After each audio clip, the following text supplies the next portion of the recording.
Hey you guys, and welcome to another episode with the Board Game Critic. I'm here in a new location. My family's out of town, so I get to be in front of the wall of games. I'm here to talk to you. This is a special Back That episode, but we're going to be talking about Fox on the Run. It's an Italian game that is currently on Kickstarter. I think it has 18 days left as of the point that I've made this video. But what I really want to talk about is why it might be a good fit for your library. I don't necessarily think that this is a game that'll fit in everybody's library, but if you have a specific game that you enjoy playing, this may fit into a nice little spot in your library. Fox on the Run is a movement strategy game for 2 players based on a cute little narrative that they've come up with. I believe the characters are Scarlet, Indigo, Zeb, and Puffer, I think. So Zeb and Puffer are the guardians of the forest. Scarlet has wandered into the forest and been captured by them. Indigo, her alleged mate or friend, brother, I'm actually not sure, is there to rescue Scarlet from the forest. So it's asynchronous, so you can play with 2, 3, or 4 players. If you're playing with 2 people, then 1 player will be Scarlet and Indigo, and 1 player will control Puffer and Zeb. If you're playing with 3 players, then you have 1 person against the other 2 people, the 2 people controlling the 2 people from one of the teams. And if you're playing with 4 people, then you have each person playing a different character, either Scarlet, Indigo, Zeb, or Puffer. So throughout the game, the guardians, Puffer and Zeb, have the task of either capturing Indigo as well or exploring the entire forest. If they can do one of those 2 things, then they win. If Scarlet and Indigo, they have one way that they can win, and that is by Indigo finding Scarlet. If Indigo can successfully move on to the space where Scarlet is, then they will win the game. Note that it doesn't work in reverse. Scarlet cannot get to Indigo. She can get close, but Indigo has to find her. So what happens throughout the game is each player has different abilities. For example, Indigo can move diagonally instead of just orthogonally. Scarlet, I believe, can swap some tiles around the board. Puffer can confuse the forest by twisting squares. And Zeb is able to flip an additional tile on his turn, so he's actively exploring the forest. It's a pretty fun narrative, and it's actually really enjoyable. I'll go ahead and show you some of the components. My copy is a print and play. It was generously provided by the developer, and of course, so I don't have all of the components. Do I think you should back Fox on the Run? It's a hard question for me. I am one who does not particularly enjoy 2-player strategy games like this. There are a lot of things that I like about it. It is fast. You can play several rounds in a row. It's one of those where you kind of just have to pay attention to the different things that are happening. You can create kind of these paths that ripple around the forest, and it's actually a pretty interesting mechanic as far as games go. So do I think you should back Fox on the Run? That's a decision that I can't make for you, but I do think it's a pretty clever little game. There are some things that I think if you're looking for good 2-player strategy games, this one's a fun, unique one to have in your library. One thing that I really like is it's fast. It'll go quickly, you can play multiple rounds, you can try up the different characters. I do like that it scales for 3 and 4 players as well. It's actually pretty versatile when normally this very much feels and plays like a 2-player strategy movement game. I actually like it a lot more than some of the more popular games that you'll see on the market, things like Santorini. I actually think I would prefer Fox on the Run over it. Visually, it's not anything immensely impressive. The components that you get are simple, but I actually really enjoy that this is something you could easily take to a park, lay out on a picnic table, and you could play really easily. The componentry is simple. It's not going to take up a ton of space in your library. So if you're looking for a good 2 to 4 player light strategy game, it's great. It beats out things like Connect 4. I think it's better than Santorini. Some, like, obviously Battleship, which Battleship is like the worst game in the world. So it does fill that very specific spot on your shelf. If you're looking for something in that spot, you should definitely go for this game. I think it'll be great. The art is charming, and I think this is also a good one to introduce kids into kind of the finer strategies of games. It's lighter than chess, but still has kind of that chess-like feel, and a lot more satisfaction and interest when you see somebody ripple through the forest on this long path and then get to where they actually wanted to go. So a lot of good things going on with this game. I definitely think you should take a look at it. Whether or not you want to buy it, you're going to have to decide. Share the game with people that you think might enjoy it, because I do think that they're doing a great thing with this game. The story behind it is actually pretty fun. I'll leave that for you to discover on their Kickstarter page, but be sure you hunt for how they actually came up with the game, because it's actually pretty interesting. All right, let's go ahead and see kind of how this game plays out. Since I don't have the full game, this is the print and play, you'll have to excuse me for some of the weird things with the copy, but playing the part of Indigo, we'll have Ron. Playing the part of Scarlet, we have Hermione. Playing the part of Puffer, we have a Dementor. And then playing the part of Zeb, we have Filch.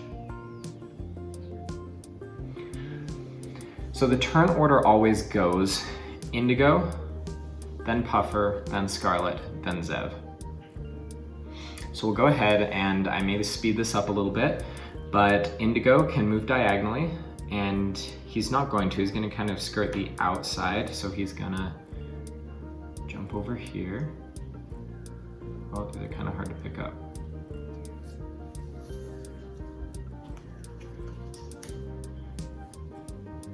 Sorry about the misprinting.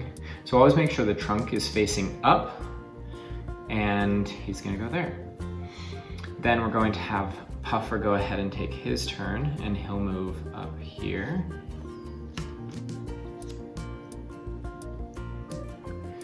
And then Scarlet will go ahead and move over this way.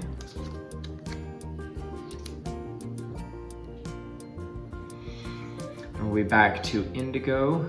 Oh no, now we're to Zeb. Zeb will move this way. And he'll also move this one as his special ability. Now we're back to Indigo. So he is actually going to, yikes, he's in a tough spot. He's gonna move this way. The danger here being,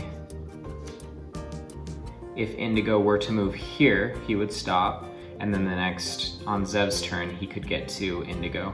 If he were to move here, then Puffer could potentially rotate this as part of his ability, allowing Zeb to jump up and get him there. So he's going to play it a little bit safer and go this way.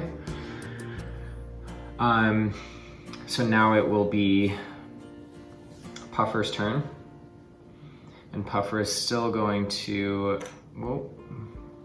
So he moves here. When you move onto a space that is already discovered, you have to bounce along the arrows. So it's gonna force him to go this way. Hopefully the actual meeples are a little bit more stable.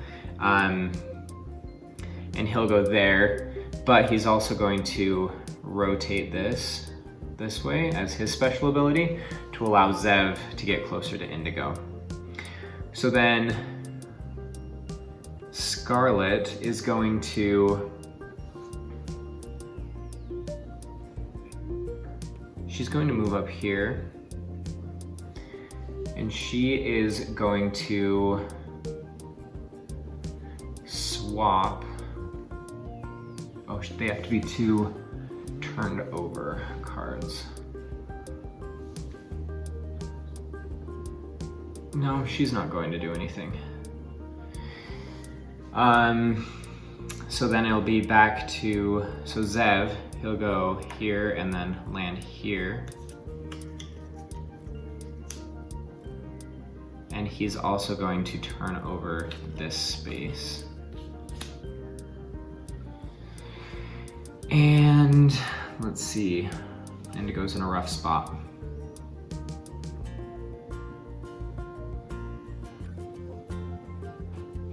So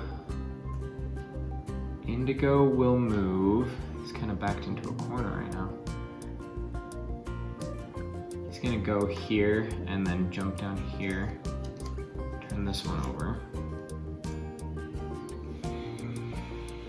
And then Puffer is going to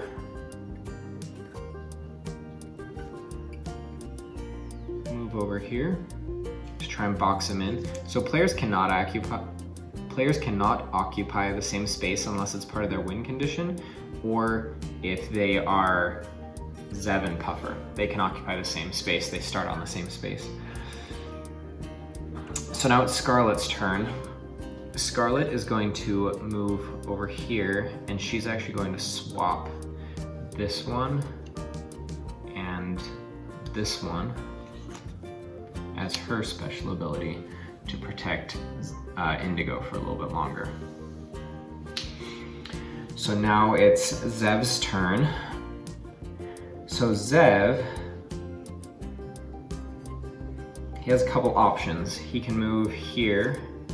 He can't occupy the same space as Scarlet, so we would stop there, but it would block Indigo from also taking that route. It also takes him farther away from Indigo. Or he can continue on his mission to uncover spaces and go up here and turn over this. Because remember, if Zev and Puffer can expose all of the squares on the board, then they will also win. I think he's going to need to stop Indigo from getting to Scarlet, so he'll move there, and then for a special ability, he'll turn this one over. Then we'll get to Indigo. He can't go over here lest he get captured, and also he would stop right here because he can't occupy the same space. So he's going to have to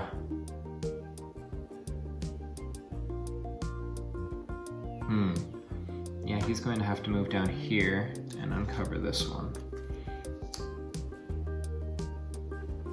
Then we'll go ahead to Puffer. Puffer's gonna try and help fix this. He's gonna go here and rotate this one down here, so that hopefully he can get over to here and catch up to Indigo. Scarlet is going to move here, and she's not going to rotate any. Oh, but if she moves there, then it forces her up here. So she'll actually move down. She'll move down here.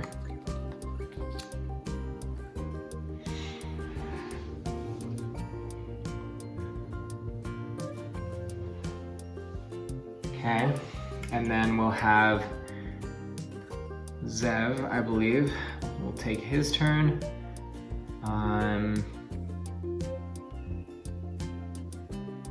He's gonna go here, here, here, here, here, and here.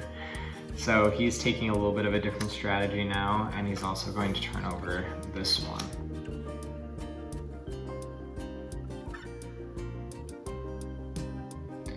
All right, so this is where Puffer's ability can really potentially shine, but Indigo will first go here and flip this one over.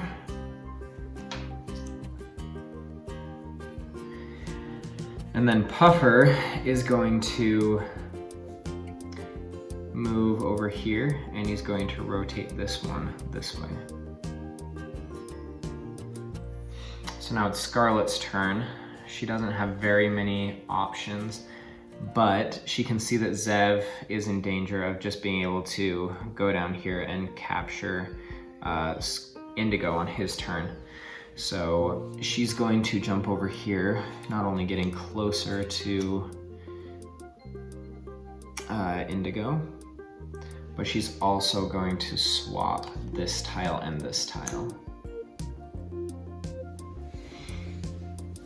So now it's Zev's turn, and on the next turn he will lose if Indigo can move onto Scarlet's space, and so he's looking for a way to make that not happen, but I don't know if it's an option.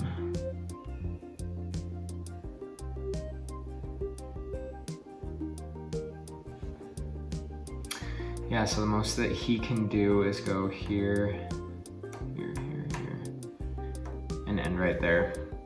But then on Indigo's turn, he'll move over here, reunite with Scarlet, happy wizards in love, and that would be the game. Pretty quick. There are some really fun things with like the puzzle factor of it. It plays great as a 2-player game, plays great as a 4-player game. The 4-player game gets really interesting and challenging because you can table talk, but it's very dangerous to expose your plans, and so you just kind of have to hope that your partner sees the same things. I think there's a lot here to like. I think it's a decent little game.